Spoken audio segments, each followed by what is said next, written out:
मित्रों, क्या आपको पता है कि गौ माता ने समस्त स्त्रियों को ऐसा कौन सा श्राप दिया था जिसकी वजह से आज तक समस्त नारी जाति को श्राप भोगना पड़ रहा है। गौ माता का एक ऐसा श्राप जिसे टाला नहीं जा सका। दोस्तों, वह श्राप कौन सा था, जानने के लिए वीडियो को पूरा जरूर देखें। नमस्कार दोस्तों, स्वागत है आपका हमारे वीडियो में। आगे बढ़ते हैं और जानते हैं कि गौ माता ने समस्त स्त्रियों को ऐसा कौन सा श्राप दिया था। दोस्तों, एक समय की बात है जब भगवान श्री कृष्ण अपनी राजगद्दी पर विराजमान थे। तब उनके पास देवर्षि नारद मुनि आते हैं और कहते हैं, हे प्रभु, मैं आज मृत्युलोक में भ्रमण कर रहा था। तभी एक स्त्री ने पूछा कि पहले स्त्रियों के बच्चे होते थे तो वह पैदा होते ही चलने लगते थे, परंतु अब ऐसा नहीं है। यह क्यों प्रभु? मुझे इस प्रश्न का उत्तर याद नहीं था, इसलिए मैं आपके पास आए। कृपया मुझे इस प्रश्न का उत्तर बताएं। श्री कृष्ण कहते हैं, हे देवर्षि, तुम्हारा यह प्रश्न समस्त स्त्री जाति के लिए अत्यंत महत्वपूर्ण है। अगर तुम इस प्रश्न के उत्तर को जानना चाहते हो तो ठीक है, मैं तुम्हें एक कथा सुनाता हूं। तुमको इस कथा के माध्यम से पता चल जाएगा कि किस वजह से अब स्त्रियों का बच्चा पैदा होते ही चल नहीं पाता है। तब देवर्षि नारद कहते हैं कि प्रभु, मैं इस कथा को पूरा सुनूंगा, कृपया आप कथा को सुनाएं। दोस्तों, अगर आप भी जानना चाहते हैं कि इस प्रश्न का उत्तर क्या है तो मित्रों, वीडियो को आखिरी तक जरूर देखें और वीडियो को लाइक अवश्य करिएगा। तो मित्रों, श्री कृष्ण कहते हैं, हे देवर्ष, एक नगर में एक रामचंद्र नामक व्यक्ति रहता था।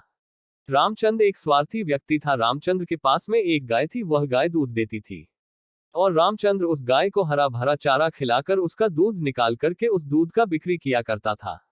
रामचंद्र गाय का दूध खुद भी पीता था और अपने परिवार वालों को भी पिलाता था। गाय के दूध की वजह से ही रामचंद्र अपने घर की अकेले में दिनचर्या चलाता था।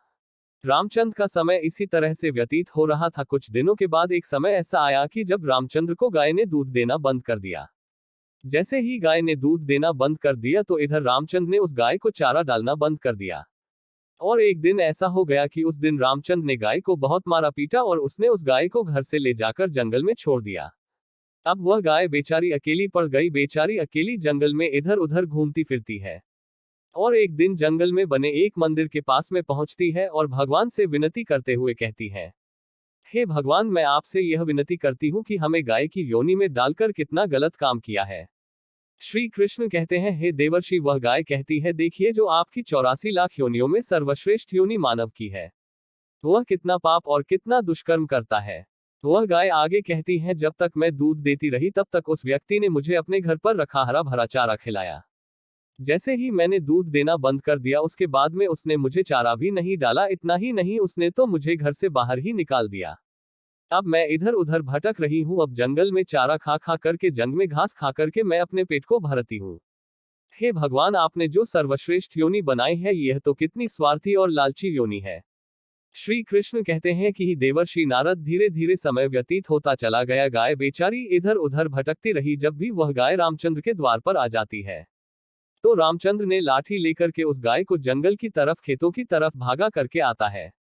श्री कृष्ण कहते हैं, हे देवश्री, धीरे धीरे जब वह गाय एक दिन गर्भवती हो जाती है तो अब जैसे ही 3-4 महीने का गर्भ हुआ है तो उसी जंगल से एक स्त्री गुजर रही थी। उस स्त्री ने जैसे ही उस गाय को देखा, उसने मन में सोचा कि यह गाय तो गर्भवती है, मैं एक काम करती हूँ, इस गाय को मैं पाल लेती हूँ। जब इसका बच्चा हो जाएगा तो यही गाय मुझे दूध देने लगेगी। तब मैं इसका दूध खुद भी पीऊंगी और साथ ही अपने परिवार वालों को भी पिलाऊंगी और बिक्री भी करूंगी।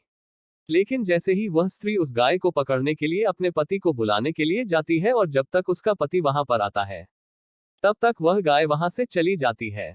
धीरे धीरे और समय व्यतीत होता गया। श्री कृष्ण कहते हैं, हे देवर्षि, जब उस गाय के प्रसव का समय नजदीक आ गया तब वह एकांत जंगल में सुरक्षित जगह पर जाकर के उस गाय ने एक बछड़े को जन्म दिया। श्री कृष्ण कहते हैं कि हे देवर्षि, प्रसव के कुछ समय बाद वही स्त्री उसी जंगल में घास काटने के लिए गई हुई थी। जैसे ही उसने दूर से देखा कि एक गाय ने अपना बच्चा जन्म दिया हुआ है, तब वह स्त्री उसके पास गई और उसने ध्यान से उस गाय को देखा तो बोली कि अरे, यह तो वही गाय है, इस गाय ने तो बछड़ा दे ही दिया, चलो अच्छा हुआ।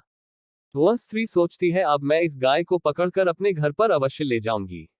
जैसे ही वह स्त्री उस गाय के पास से अपने पति को बुलाने के लिए जाने लगती है, तभी गाय ने उसी समय उस स्त्री से कहती है, बहन, आज तुम हमारे ऊपर एक परोपकार कर दो। यह मेनर जो बच्चा है, यह पीछे पड़ा हुआ है, इसे उठा करके तुम मेरी गर्दन के ऊपर रख दो।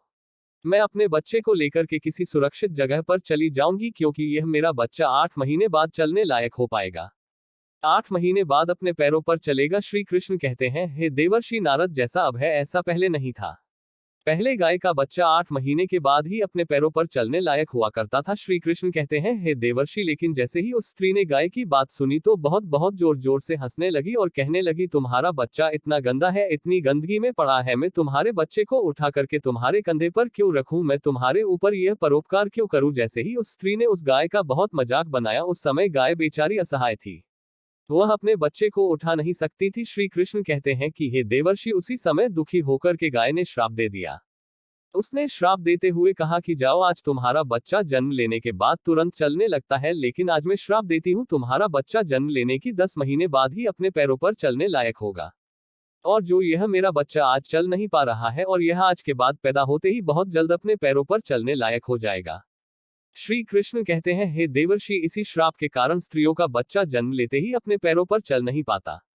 दोस्तों, सतयुग में सुखदेव पैदा होने के तुरंत बाद ही अपने पैरों पर चलने लगे थे और वेदव्यास भी जन्म लेने के तुरंत ही बाद अपने पैरों पर चलने लगे थे। यह बात तो सतयुग की थी, लेकिन कलयुग में ऐसा नहीं है। कलयुग में बच्चे को अपने पैरों पर चलने के लिए कम से कम 10 महीने लग जाते हैं। इसका कारण यही है क्योंकि गाय ने समस्त स्त्री जाति को श्राप दे दिया था। उसी दिन से समस्त स्त्रियों की जो बच्चे पैदा होते ही चलने लग जाते थे, उनकी प्रक्रिया वहीं पर रुक गई।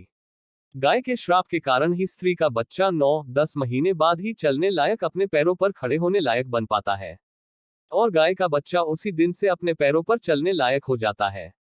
इसीलिए किसी की आत्मा को कष्ट नहीं देना चाहिए और यही सनातन धर्म का सबसे बड़ा धर्म है। गोस्वामी तुलसीदास ने लिखा है, परहित सरल धर्म नहीं दोस्तों, दूसरे के दुख में दुखी हो जाना, दूसरे के काम आना सबसे बड़ा धर्म माना गया है। तो इसलिए हमें असहाय पशु की पक्षियों की सहायता करनी चाहिए। गाय के श्राप की वजह से ही जितनी भी पशु पक्षी हैं, उन सबके बच्चे जन्म लेने के तुरंत बाद चलने लग जाते हैं।